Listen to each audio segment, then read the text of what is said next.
Hi, I'm Kevin Lentz, pastor here at Trinity Badger Ranch, and I want to thank you for joining me for my Monday devotion. It is a recap of the Sunday sermon. And yesterday I preached on Mark chapter 3, and it's kind of short, so I'll read it to you in verses 20 and 21 and 31 to 35. Jesus entered a house.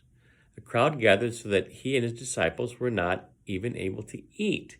When his family heard about this, they went to take charge of him, for they said, "He is out of his mind." When Jesus' mother and brothers arrived, they stood outside and sent someone to call him. A crowd was sitting around him, and they told him, "Your mother and brothers are outside looking for you." "Who are my mother and my brothers?" Jesus asked. Then he looked at those seated in a circle around him and said, "Here are my mother and my brothers. Whoever does God's will is my brother and sister and mother." So Jesus teaching a very important point about who are considered to be faithful and things like that, are the people who are concerned about learning who God is, studying his word, and whatever else is connected to being a Christian. Now, Mary and her children had probably heard of Jesus's phenomenal miracles, maybe amazing teachings, and it just kind of struck them as like, well, this is just a little strange. We didn't raise him like this, and this is just kind of unexpected. So when Jesus again had a crowd following him, they went to him to kind of take him away from the crowd, maybe try and knock some sense into him, or maybe at least move him from people so he can kind of be focused on living back with them again, because they weren't happy with what they're hearing about him. So Jesus is with a crowd. He's preaching as he always does, loving, I'm sure, maybe even healing people, and the family shows up and they want to take charge of him because they're uncomfortable with what he's doing. So someone in the crowd went to Jesus, because it doesn't look like the family could get to Jesus. So someone went to Jesus and said, "Your family is here and they want to see you."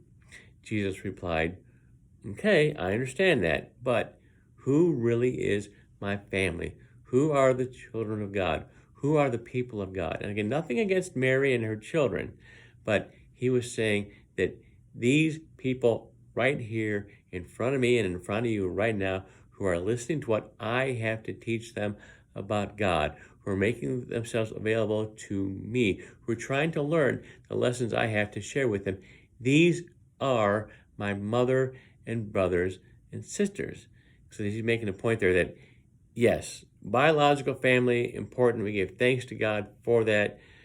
We celebrate things with them. They're very important to us. We know that.